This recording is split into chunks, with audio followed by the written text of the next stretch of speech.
installment of the River Rivalry, third and fourth game. Yes.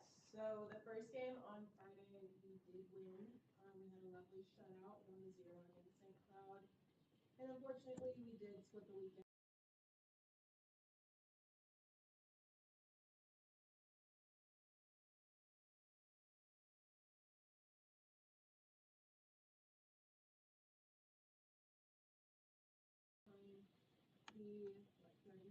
The third installment of the Great River Rivalry for those who hear it in the Mesa Arena. And Toro fans, if you felt like it's been more than that, it has, because these two teams did meet in the preseason, which, I guess for all intents and purposes, didn't count. But nonetheless, Toros have seen this St. Cloud team a whole lot early in the season. This weekend, kind of two weird games. Obviously, like Lauren mentioned, the shutout on Friday night. A lot of back and forth action, just not a whole lot of quality looks, and I think you can really credit that to the two goaltenders. Like you mentioned, Lauren, Lucas Fedin continues to be really good and really increasingly important for this Toro team, especially in low-scoring affairs like Friday night was. And then also for St. Cloud, the Central Star coming into the weekend, Beck Leiden, he also had a really, really good performance on Friday night, saving 19 of 20 shots faced. So Billy Batten gets the goal. Kind of a weird goal, too, off his leg. Yeah, I don't believe it was as intentional as he wanted it to be, scoring the goal that he did, because it was scored off of his leg.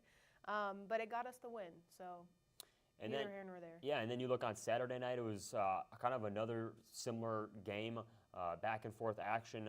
Both defenses and goaltenders played really, really well. Toros worked out of a deficit, were held scoreless entering the third period. Then Ty James tied it up.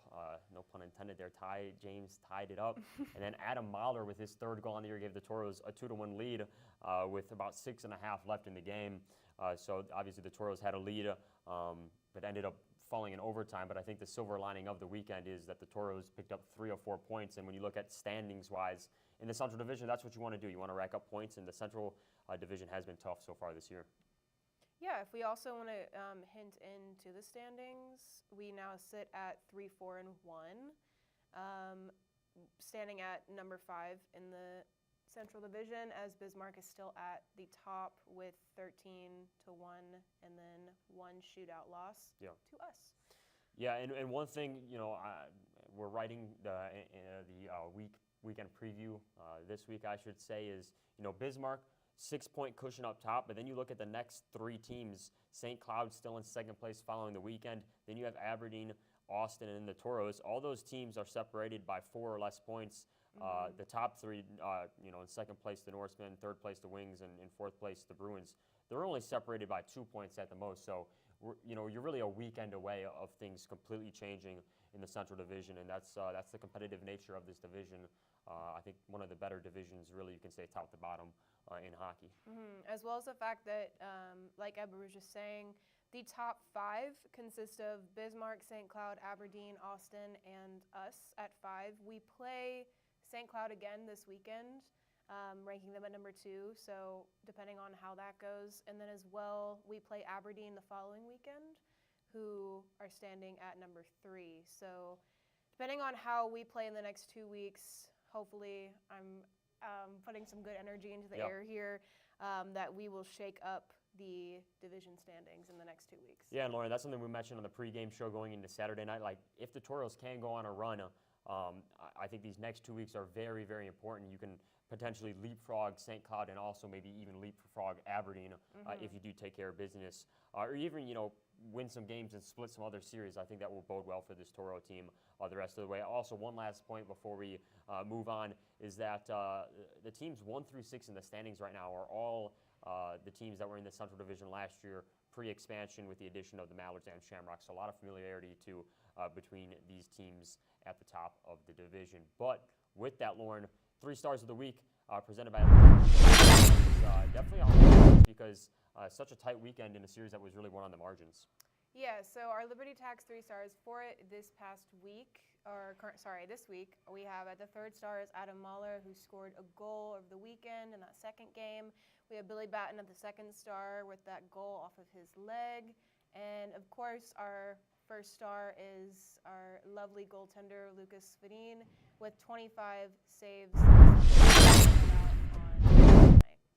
Yeah, Yeah, and goaltending with Lucas Fedin and even Mizanko. Mizanko looked really well in that Saturday night game as well. So goaltending continues to be an important theme here for the Toros as we move throughout the season. But talking about the Great River rivalry and how these teams continue to match up, Lauren, Friday night's a big night here at the Mesa. A little bit of a giveaway for our fans, at least the ones that are there early. It is, yes. So if you have noticed this lovely lunchbox in between Edward and I's computers, if I can feature it, I would love, I'm just going to do this because I can walk up to the camera here. We have Minotaur's logo on the front, cute little jersey here, lovely design on the back where you can write in your name here and then etch whatever number you would like. Has little side pockets and things, and then I don't want to open it because we have a blanket inside to make it look a little more cushioned. But if you are here on Friday, we are giving away 500 of these to the first 500 people to donate, what is it, $10? $10. So get here on Friday, pay for your ticket as well as get this cute little lunchbox and have literally the cutest lunchbox ever for school, work, any occasion, picnic, I don't know. Yeah, and it's a great cause too. Benefits Backpack Buddies with United Way, so we're definitely excited to bring Toro fans this. Really cool item too is, it not only, is for a good cause, but also these items, they don't come back around. So I definitely want to get here, make that $10 donation and get a lunchbox. And I mentioned it to Kobe too on the broadcast, Lauren, is a lunchbox is something I never have. Right? I No, always am that, using plastic bags or whatnot, so we're also being, I guess, a little environmentally friendly too if you pick one of these up. Exactly. Also, just a hint, we did film some social media content with the lunchbox, and several of our lovely players and coach, equipment manager took interest in wanting to have one. So it's not just a piece of little merchandise for y'all. Other people, especially Minotauros, are taking interest in it. Yeah. And I agree, Edward, I haven't had a lunchbox in years, and I literally was like, oh, wait, are there extras of this? So I can have one and bring it to work. But yeah, so like I said, social media content coming out about this. I think it's very funny. Y'all will enjoy it. You can also find it at this lovely QR code over here by Edward. Scan that, literally anything, social media, merchandise, ticket sales, anything can be found through that. So yeah. Speaking of tickets, get your tickets for the Great River Rivalry weekend number 3, Mesa Arena, starting Friday night, 7:35 puck drop, as well as Saturday night, 7:35.